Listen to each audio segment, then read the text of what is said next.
Welcome back to True Print for Life. I'm your host, Christina Vera. And I'm your co-host, Maylin Sambois. Welcome back for another engaging episode. And before we hop right in, I just want to say thank you to all of our listeners, viewers. We have really appreciated your continued support well over 3 years now. And even just the response of our latest book, The Journey from Who You Are to Who You're Meant to Be. We couldn't be more grateful. Grateful for your feedback, for purchasing the book, for sharing the book online. And it's really a testament and a power to what building a village in a community really looks and feels like. And today we're excited to bring someone who not only fully understands that, but truly is a community connector and so much more. And so we're excited today to have an amazing guest with us, and her bio is like, it's bio. It's fire. It's fire. It's just fire. Just right. There's Ana Assis. Just amazing. And just to give you a snippet of who she is with more than over 27 years of experience. If you see her, you would not guess 27 years of experience in banking, finance, capital access, and community development. As managing editor of the Aspire Women's Book of Business and founder and CEO of TYS Now, she helps entrepreneurs elevate their story, strengthen their networks, and secure resources and funding the way that they grow. Her work is guided in strategic and people-centered approach. Over the past 18 years, her husband and she have operated multiple businesses, which gives so much practical insight and opportunities to founders who are navigating the everyday. She uses her experience to support business owners in improving operations, expanding visibility, and achieving sustainable growth. She's committed to expanding inclusive economic opportunity and creating pathways for diverse and multicultural communities to access capital, mentorship, and support. There's so much more here. You got to go to LinkedIn. Go to her LinkedIn and find her. But Ana, we are just so grateful. We're so grateful to have you here today. We are grateful for just the engagement that we've had with you over the past several months. I know Maylin has known you a lot longer, but we are so excited to have you and welcome. Well, I'm going to say I'm the one who's thankful for you guys for the invitation to open this platform for those who don't know me, to get to know me a little bit. Let's start first. 27 years, maybe I started when I was like 10. Yeah. Let's just say that to break the ice, right? I started just really young counting money.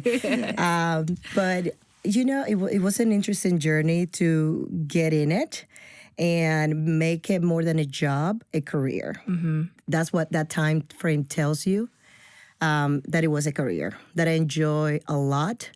And it was a foundation for a lot of great friendships and just mentorship that I was able to acquire throughout the years with some people who poured into me, that I'm trying to pay forward now. Love that.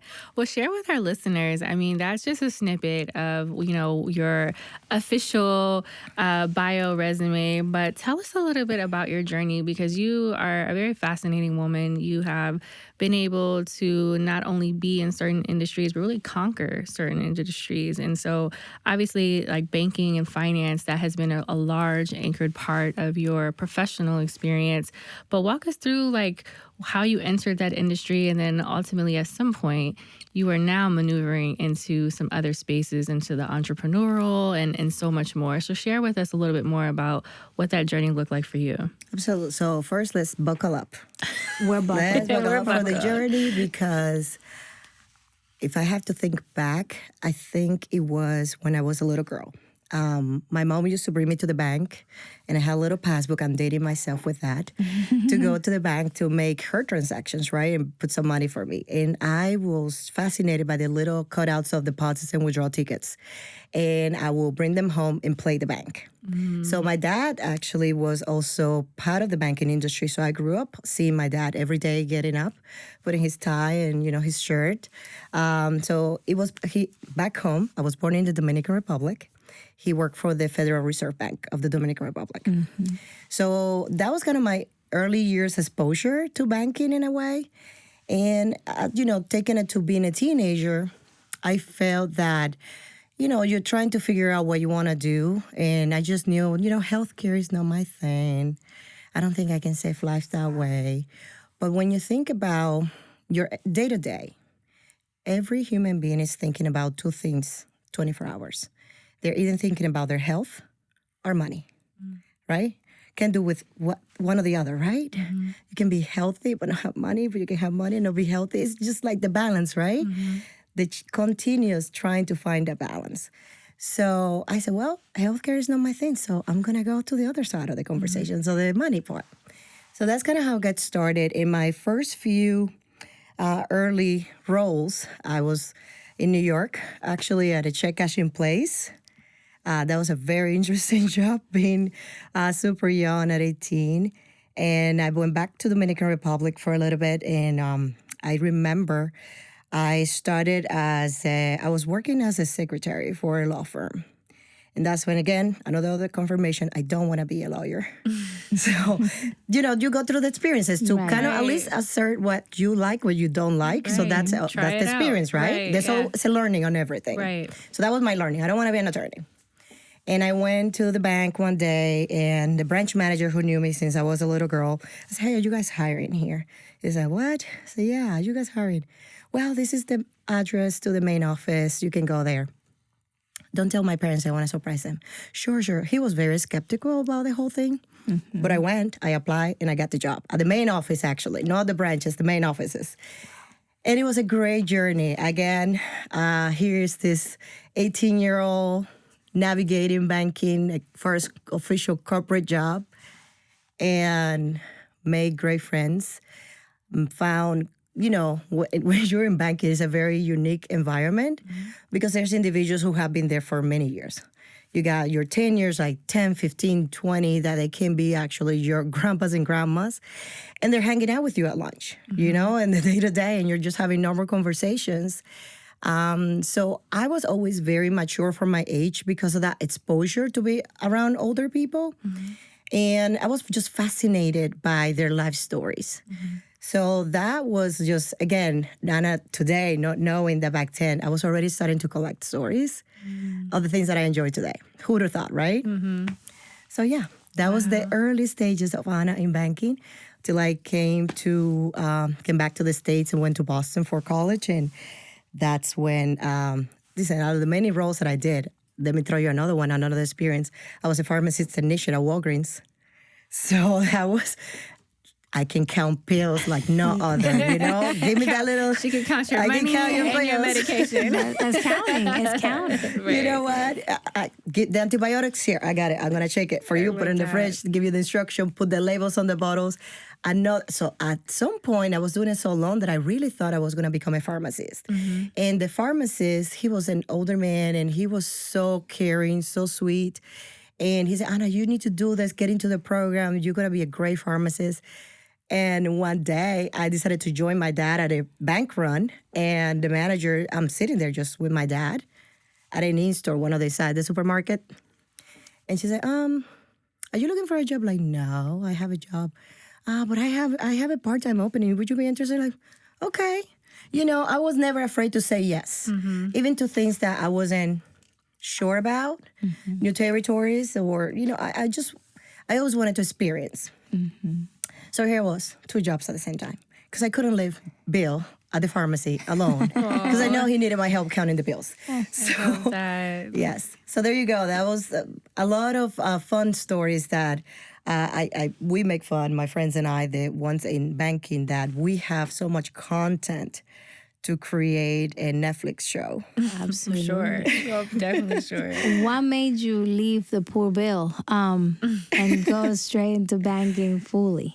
It became one of those things that I started as a part-timer, but the in-store is a different environment than a traditional branch location. It's very busy. It's very transactional because people are doing their groceries. You just want to come in, make a deposit, or do something. And I was young, and I got bored easily. So I was cashing checks to the deposit, the transactions, and they're like, they go to the vault. Can you show me how to do the vault? Then I will go to the ATM. Can you show me how to do the ATM? And then, can you show me how to open accounts? Just to kill time, honestly, because there were dead times, right? So I was getting so many hours. So it was impossible at the time to keep maintain the two jobs. So the branch, we went through 3 mergers actually. 2 mergers, I'm sorry. So it was Bank of Boston when I first started, and it was acquired by Fleet Bank and then became Bank of America. So when Bank of America took over, they decided to close down the in-store. So we were going to merge our personnel with a traditional branch. And here we are. Okay, well, the two worlds collide. Let's see what happens, But when I came back, and since I have already acquired all these different experiences with the different roles within the branch, I wasn't behind the teller line. The branch manager sat down with me and said, actually, you're going to be in the platform. You are now customer service. You're going to open accounts. I said, okay, let's do it. Mm-hmm.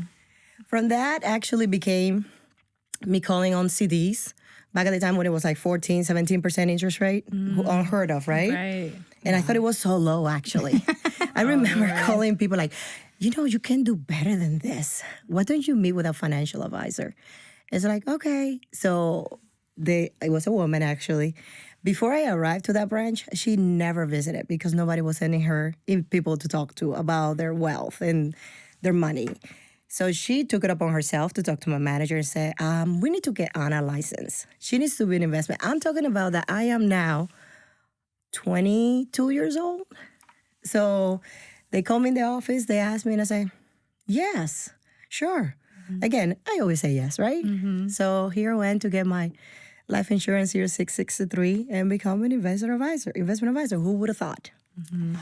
And that's where I met my husband. And there's a story about how I met your mother, right? Mm-hmm. That's another episode. That's another episode. That is totally another. Yes. I love that you shared that, though, because I think that oftentimes, there's 2 things that I've already taken away from what you've shared thus far. Exposure is so critically important, and we talk about that often a lot with young girls, especially since, as you listeners may or may not know, Maylin and I run a nonprofit organization called Femergy, and we work with girls in middle and high school, and we spend so much of our time just talking about the importance of exposure. So you being able to thinking back to like the beginning of all this, seeing your dad in the bank, going to different professional settings. Early on, it started to plant a seed and like, that might be something I want to do. And then you talked about, the opportunity of just trying things, not necessarily limiting yourself to one set industry. I mean, you've been able to try different industries. So the exposure is so critically important. And then ultimately being open to trying new things because you never know the path that it will ultimately lead you on, which in your case, leaving the Dominican Republic, ending up in Boston, ended up in a situation where not only you were growing professionally, but then ultimately you met your partner.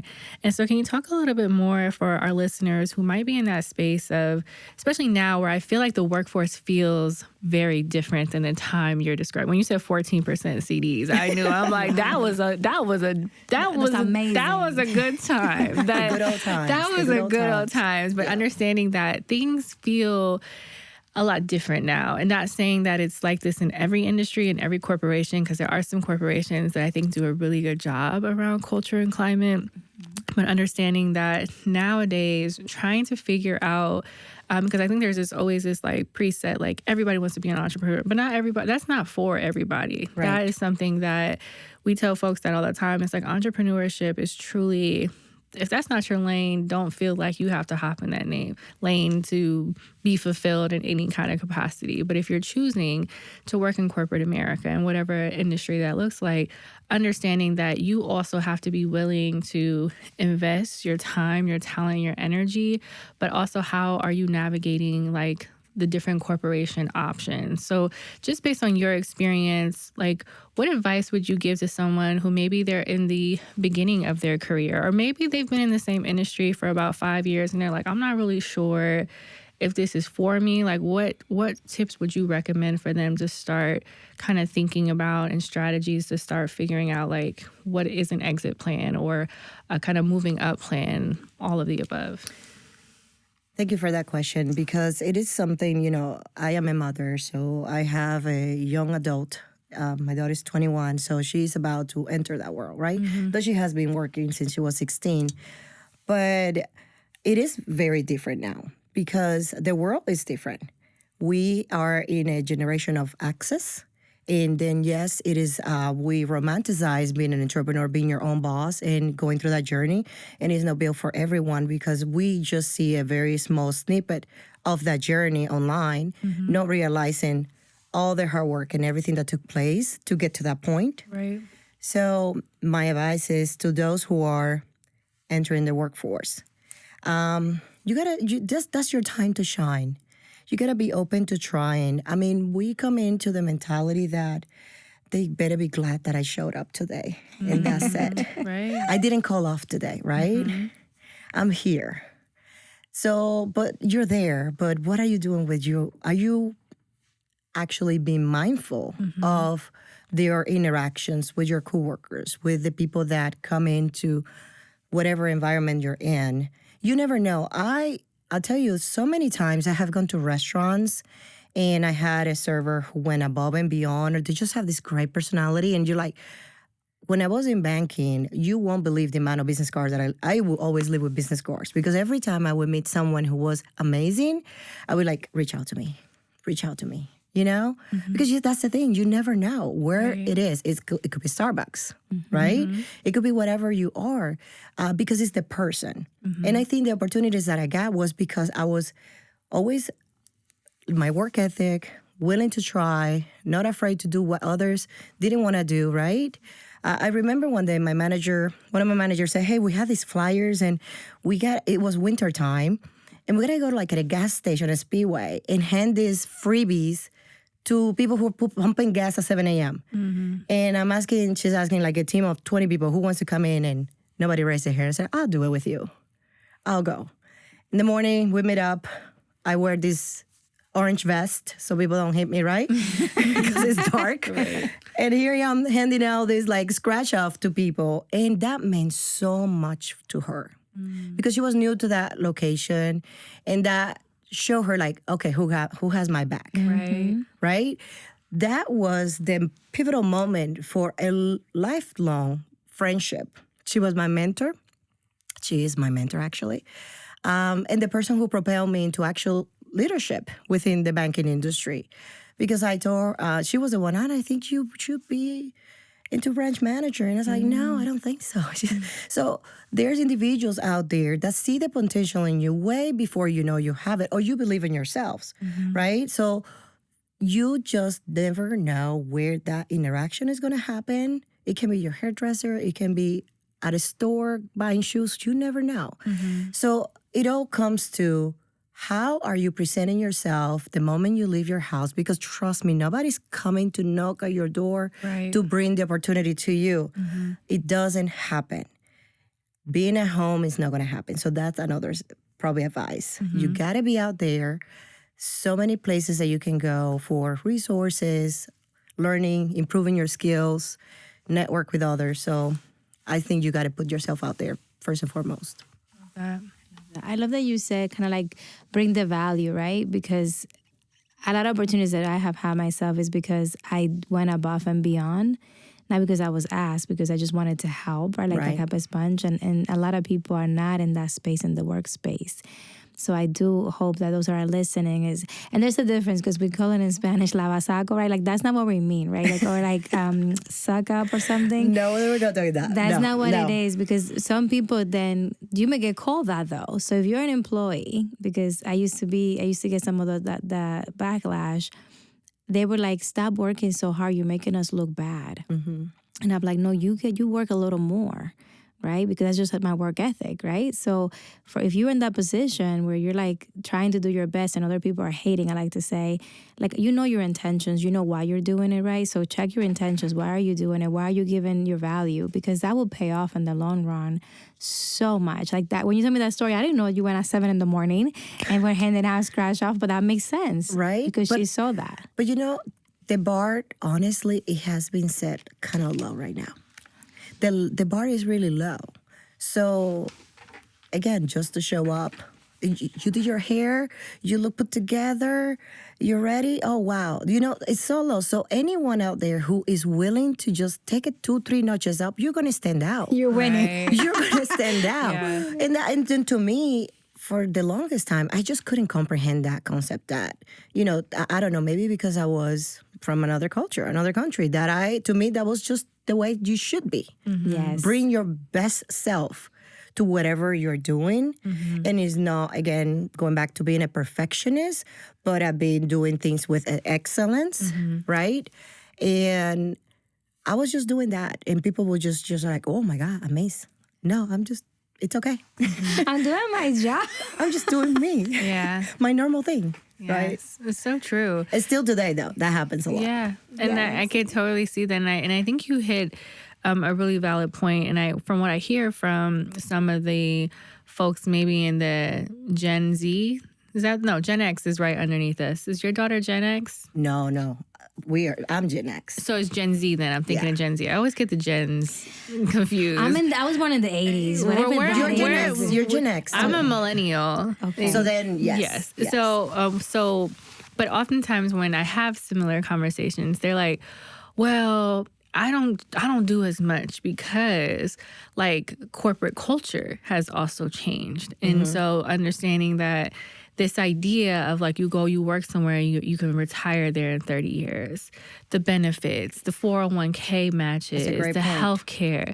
So it's almost like from some of the conversations I've had with younger people or just people in general, they feel like they're getting also less from corporations, and sometimes the incentive for folks is not always there. And so it's trying to find that balance of, also holding, and that's part of like company culture in terms, because we continue to read and see that there are workforce pipeline gaps in almost every industry, specifically when you think about trades, hospitality.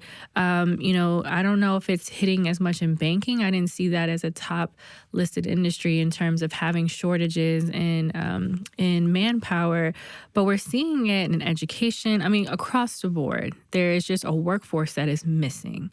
And parts of it from what we have found, especially post-pandemic, that, folks felt like corporations were also not really attuned to providing any kind of workforce, work-life balance. And so supporting employees to have opportunity to have growth, but also still maintaining some level of a personal life and just those healthy kind of work habits where I don't feel like that was always a priority in certain generations. You went, you worked, it didn't matter how you felt that day. And you might not see your kids for a month at a time. You know what? You're not lying. That is true. That is true. Now there has been this like revolution of folks saying, I could work, but I should also be able to have like my life. And so there is this disconnect behind what corporate America is offering, expecting, but then the workforce that's not interested in being a part of this never-ending kind of work, this hustle culture. That's for many of us is like, and that was me in the early years. I felt like a lot of what you described, and I'm still down to work. But I also am wondering, like, well, at what point do jobs meet people in the middle? So there's a few points that you hit there, and I'm going to start with, I agree with you with a culture that has definitely changed, and now it comes even to when you're hiring, right? You see the job hopping, and that's something that is normal. It is kind of unusual when you see somebody just in one environment, because then it's like, oh, you haven't been exposed to other ideas and other spaces.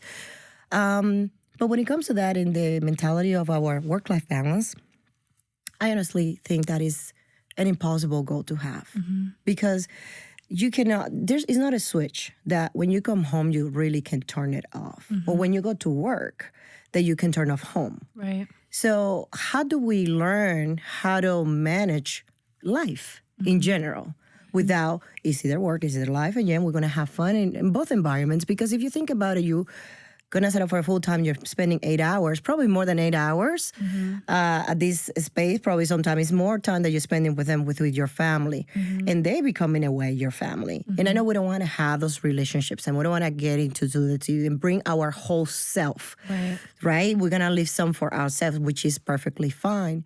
But within that, what brings to that joy? And I think the advice, as you guys stated earlier, is for the younger generation. today, yes, I don't think there is a need for that hustle anymore for me because of my age at this point and the things it's like one of those I already pay my dues, right? But when you're starting, when you need to grind to show the world who you are and what you do, because one thing is what's on paper, right? And then what school you attended, what skills you have, what are you bringing to the table. But let's meet it with your day-to-day. What are you doing? What's the value again that you're bringing? Because that's the pay. You're not necessarily getting paid per hour or a salary. You're getting paid for the value that you're bringing to that organization. And they can be 5 individuals in the exact same role, but I bet you they are making probably different wages. Why? Because of the value that they're bringing. So how you personally decide, I want to increase my wages by increasing my value. That's just the very easy formula to think about this, and just learn how to live with that. Because you are at work and you can be thinking about, oh my God, my child is sick or something is happening at home, right? Or you can be at home having the best dinner and you're like, this email. You can't disconnect fully as much as you try.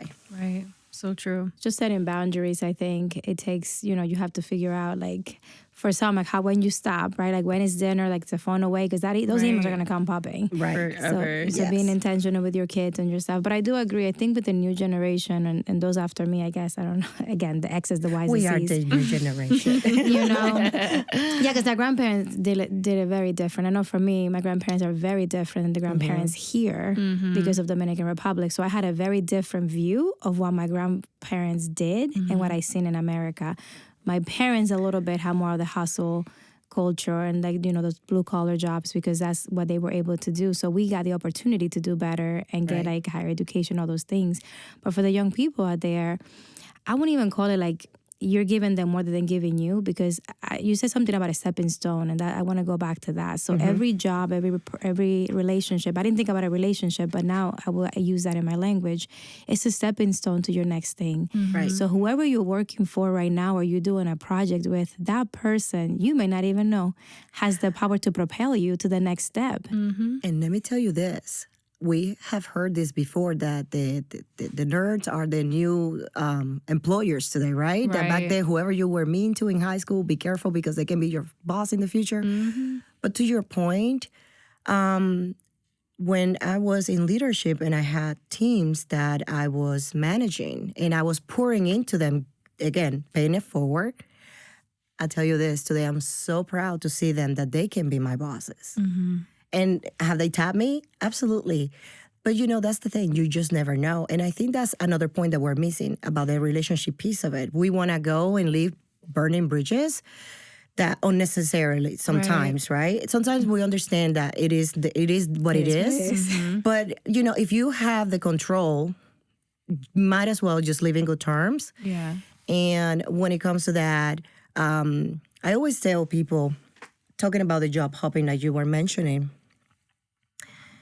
you want to be, if we're looking at a career progression, right? That I'm here, but I'm not happy because people leave because of cultures or because of salaries, right? Those are the 2 main reasons. If you leave because of a salary, more than likely you are to come back because you like the culture in the future, right?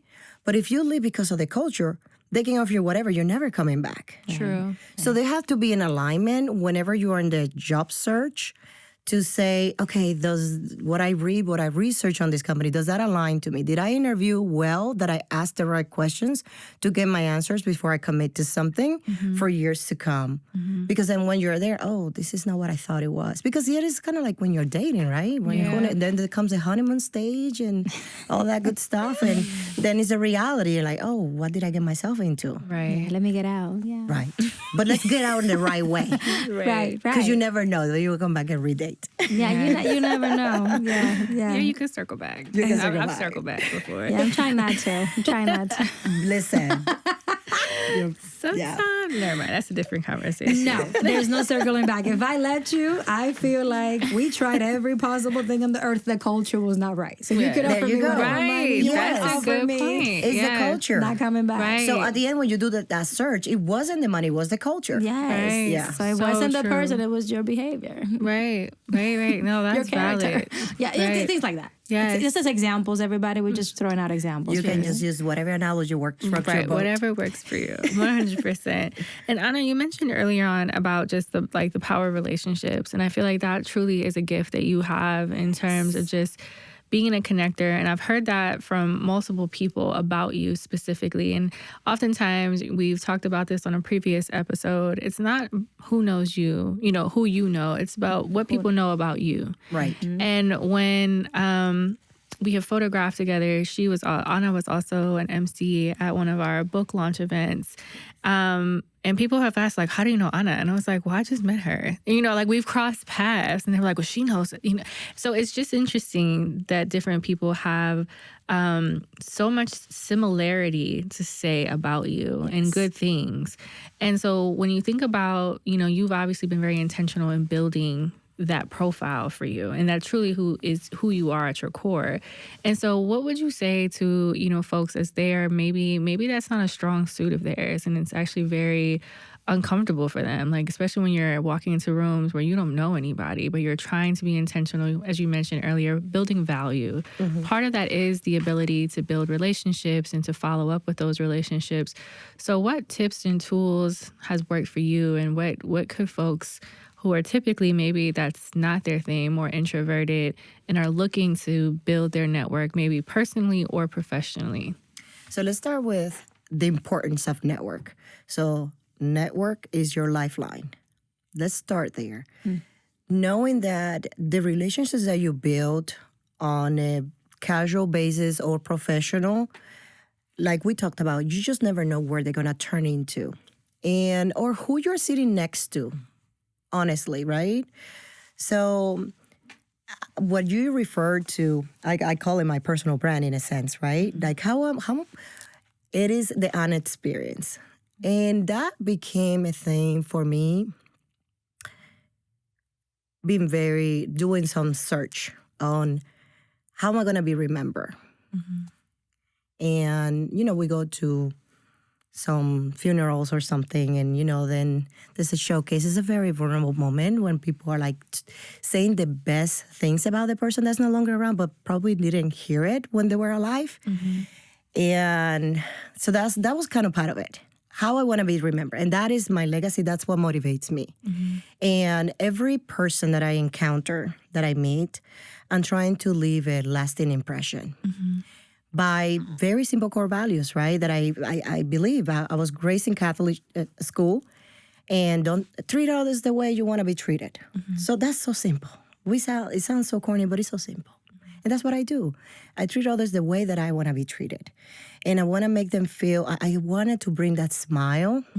I want to live that moment that I know when you see me the next time, you're going to remember me because we had a great time. Right. Because I smell good, because you like what I wore, or something else. That's so many different things. But if Ana's no longer here, and I do it for my kids, that when my kids are there, sad, and they have a plethora of individuals that are going to come in and pay their respects, they're going to tell them how your mom made me feel. So they understand that when mom is not at home, she is impacting lives out there, right? And that's the moment, the legacy moment for me. So for those of you who are out there and you have a fear of just connecting, right? I know it's not easy, trust me. Because when I first started attending to events, like, we're talking about 200, 300 people, right? That was a little bit intimidating at the beginning for me because I just didn't know what to do, who to talk to, how do I even engage in a conversation? It's a lot to think about. Shameless plug, that's why I teach that now. Yes. How to do that. It was very intimidating, and especially when you see people in suits and just powerful, and you think, but then I started thinking, they're human too, right? They get sick, Yeah. right? They eat. So it became that, just seeing them as people, as human beings, and trying to find a connection. And the best way to find a connection is by complimenting someone and finding something. I like your shoes. I like your purse. I like your tie, those glasses. And you'll be so surprised when you have that smile. And that's it. That's just a moment of spark to potentially start an engaging conversation, right? That's just the beginning. And the more you do it, the more comfortable it becomes, because you're going to see that it wasn't that hard and that people want to be around you. And then you have something valuable to add to the conversation, because that's the other part too. What are you bringing in? Why people want to talk to you? And being a connector, to me, it just comes as a second nature. So to me, I know it makes it sound so easy, but for others it might not be. But I think I was born that way. I still have a group chat with my high school friends, because we were together like from 4th grade to senior year. I have 37 members on the chat. Wow. 37 people. So when they start talking about something, my phone is blowing up. I had to mute it, because we're still connected today. I mean, now we have kids and, and all this life is happening to us. But we remember each other when, pre-puberty, right? And like the things that we did. And it's just those connections. So it is hard, but it's also so rewarding to be able to build a network of individuals that can help you. And it's more than what can help you, it's collaboration. Because it's a two-way street, right? You cannot expect to go in as a taker. You have to go in as a giver. Right. And then things flow very organically from there. I love that. And I think it's practice too, because Yes. Especially when you come from a different culture. Like for me, I never thought I could talk. I mean, it just sometimes every time I have a microphone, I'm like, this is fascinating. I have a microphone, everybody. Right? I never saw that. It was no representation for me, so I never saw that. So for anyone that's listening, I would just add, and you're nervous, is practice. If you have someone that can go with you to some of these events, like go with them. Someone's a little more butterfly-like, right? It's a little more sociable. Go with them and kind of learn. Yes. And if you have to go on your own, it's okay. Sometimes it's great. You learn so much. Yeah. And just practice. And if the first one failed, no worries. Go to the next one. And the more you do, the better you'll get. And the goal should be not to go see the same people or just find a buddy. Like, you need to go in with a goal to meet new. How many new people, Anna? Because you gave me a goal one time. How many new people should I meet? And let's talk about that real quick. Let me tell you, how do you make these connections, right? So let's say you compliment them, you talk to them, give them some tips. I know you teach this class, and guys, please follow her and go to that class. But until then, give them some tips that could be a successful connection when they meet someone. So, what you wanted to stay away is from negative commenting. Even if it is the case, the weather sucks. Oh my God, it's so cold, it's so hot. The food is not good. Other things. This is boring. Like all these, that's how you're going to be remembered. You're going to be remembered as that. Or even if you're in a setting where there's an individual saying those things and it's not you, you don't want to partake on that. Right. You want to shift an energy to something else and find the beauty in the half glass full instead of empty. Let's start there, because it's how, what are you projecting? Right? Then once you're able to bring your best self, because in order for you, if you're starting to enjoy and go to this networking, you gotta look the part, meaning that you're gonna be confident, because that's the first nonverbal communication that you're providing, right? Before you open your mouth and say your name, who you are, what you do, is how you look like, right? So that when you know that you look in your best part, then that's just 50% of the game actually right there, 50% of the thing. The rest is just very natural. So when you say like you compliment the person, where do you go from there, right? Yes. It's simple as asking, so Maylin, tell me some projects that you're working right now this week. Very nice. Something like that, Very right? different, I mean, yeah. you don't have to, instead of like, what do you do? Right. Where do you work? Yeah, that's It's boring. more about the person, right? And what are you? Oh, do you have? And again, we're trying to say what the negative one. I want to ask you, like, what are the challenges, right? Or what are you? Hey, it's the end of the year. What are anything fun that you're trying to do between now and the end of the year? And that's it. You just need that little seed planted there to continue to grow. You'd be so surprised where that conversation can take on. So I will recommend you guys studying on the high value questions, the art of that. And all you can do is say question, but you just tell me about in the front of it. And you ask a question. Because that's going to get the person to elaborate. And from their answers, you're going to be able to pick up some things, right, that you can add or... Because what you're trying to find is the connection, right? Oh, I know someone who's doing that. Oh, I am actually interested. Oh, I have done that. You want to find a connection. And from there, that's like, oh, next time you see that person, try to memorize it, try to write it down, do something that you can easily re-engage by recalling that conversation. I love that. That That's was all wonderful. super helpful, so helpful. And I'm really excited to hear that you are now the managing editor of the Aspire Woman's book. So congratulations on that. It's the Aspiring Women's Book of Business. And I think that is not surprised. I think it's totally in alignment as to everything you've even shared here today. So share with us a little bit about what is Aspire? Like what's that about? And ultimately, what are you hoping to contribute to that particular project? So I'm going to recall back something I said earlier, storytelling. So within the Aspire, which is a book and a magazine, we're trying to amplify the voices, the stories of women founders, entrepreneurs, and leaders and organizations that are supporting that area to show all the amazing things that women represent over 50% of the population. We already said that, established that, right? So there's a disparity, and we're trying to make sure that these women that are doing all this amazing stuff are able to tell us not just why they got started and where they are today, but a little bit about their journey. And to create this book for collaboration purposes, so then you are in this kind of like solidified. It's not just an online access, right? You have the actual book that you can go and you can fill in. You can flip to the beautiful pictures and images and inspire others, right? And that's, you talk about that representation. So imagine you go to a doctor's office and you pick up this book and you see all these women that look like you that are doing these amazing things, right? And sometimes that's what we need. Oh, she did it, so can I.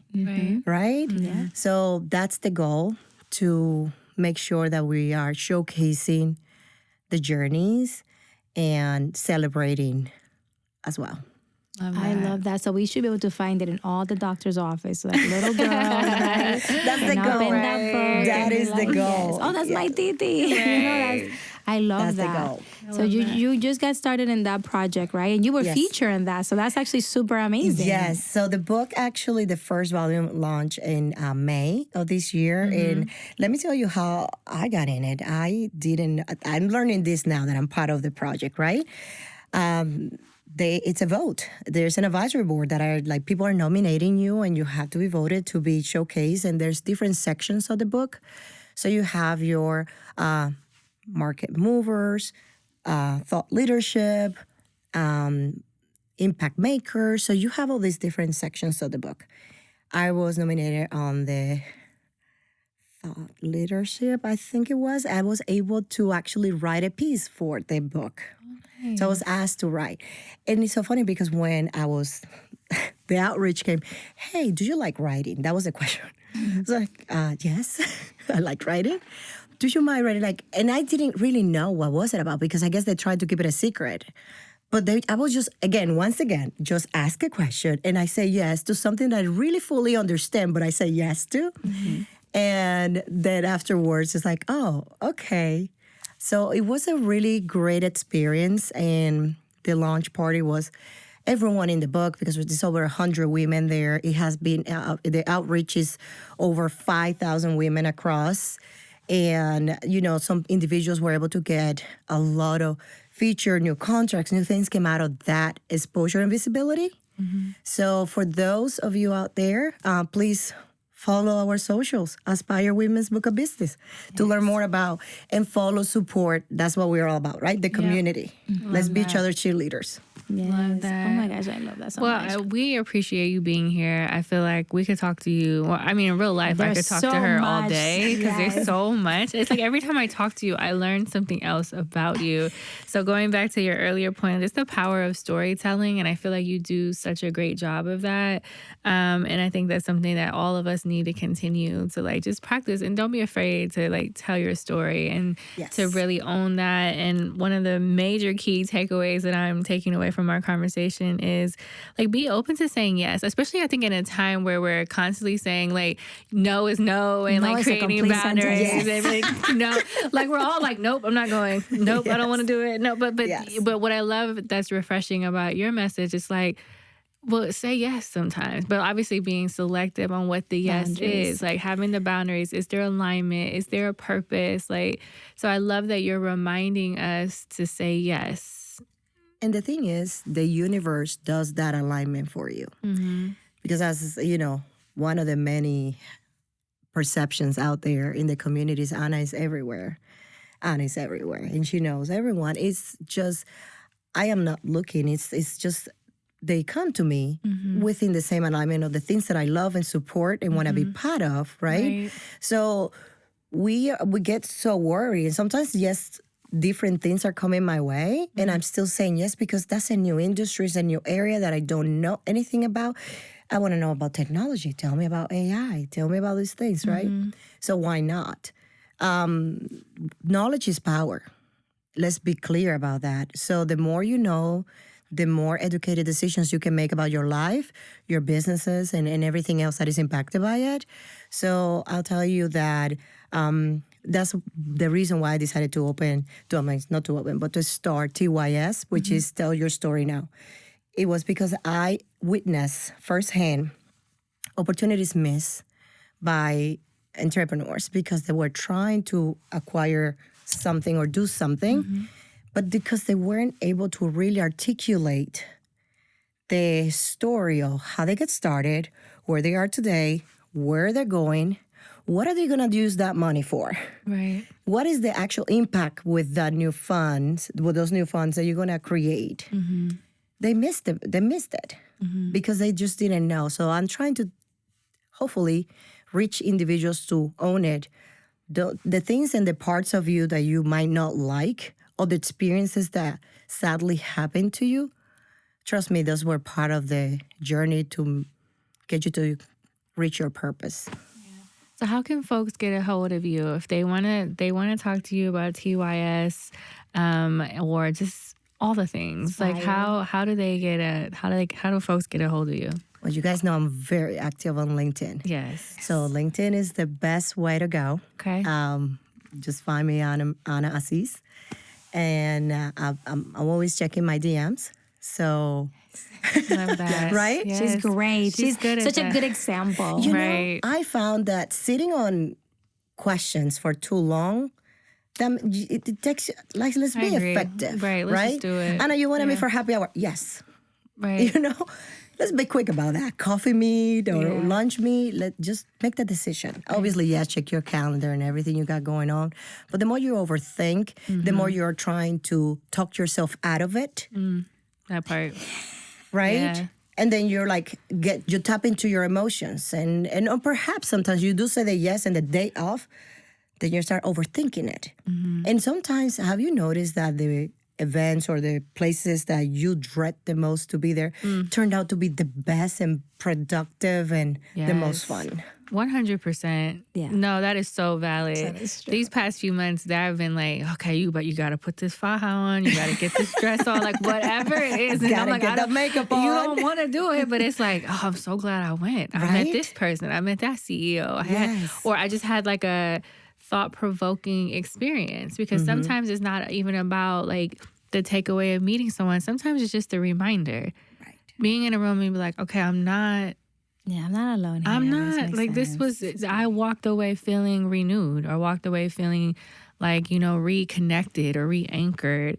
And so I appreciate that you have shared so many great things and that you constantly think of us to invite us to things. Yes. I was about to say, yes. thank you, both of you, because you do say yes quickly to me. So I appreciate you guys being open to the new experiences. Yeah. Yes. And I hope it has, I always ask this question, have they added value to your life? Absolutely. Oh, 100%. Have they added value? Yes. So much. Yes. So Yes. much. I'm huge about that because time is, I mean, there's no price to Precious, time. right. Yes. There's no value actually we can Yes. add to time. And that's the one thing that I want to make sure I'm very conscious that whenever I'm making the outreach to someone and inviting them to go somewhere, or I'm just perhaps sharing, please know that I'm adding something for your toolbox for you to know about that you probably should know. Yeah. Absolutely. And if you miss the event, because sometimes I didn't know an event or I missed an event and I see your recap, but I'm like, I wish I could have gone to that. Okay, what did she say? Okay, what is the takeaway?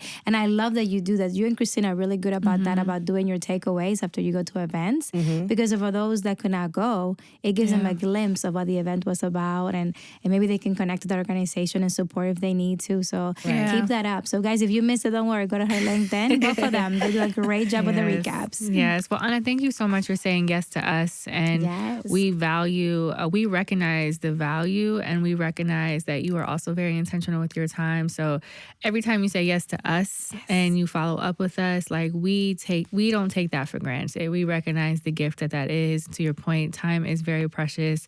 And so we thank you for being here today. We thank you for the work that you are not only leading and impacting, but really being intentional about exposure.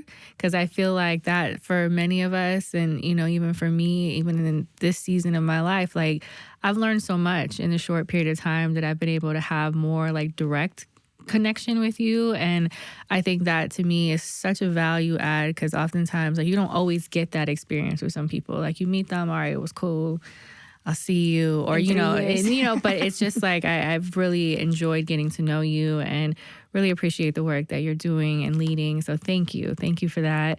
And we always like to wrap up every episode here at True Print for Life. And if you found this episode helpful, which I'm sure you did, make sure you share, you send this to a good friend. If at any point of this message, by now you should have already shared it with 5 people. Yes. Share this episode, put it on your social media, tag us, tag Ana, because ultimately that's also something you can do. You don't have to physically go anywhere. You don't have to fit like a share, a like, because sometimes this information, like it may not have applied to you, but somebody you know right now is second guessing so many things. Sharing is caring. Absolutely. So share this episode.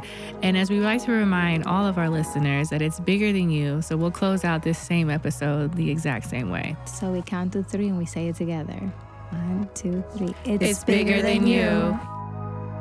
Thank you so much for listening today. We're excited and we hope that you follow us on Instagram, True Print for Life, YouTube channel, also True Print for Life. And make sure that you share, like, watch our videos. Make sure that you follow us on all streaming platforms.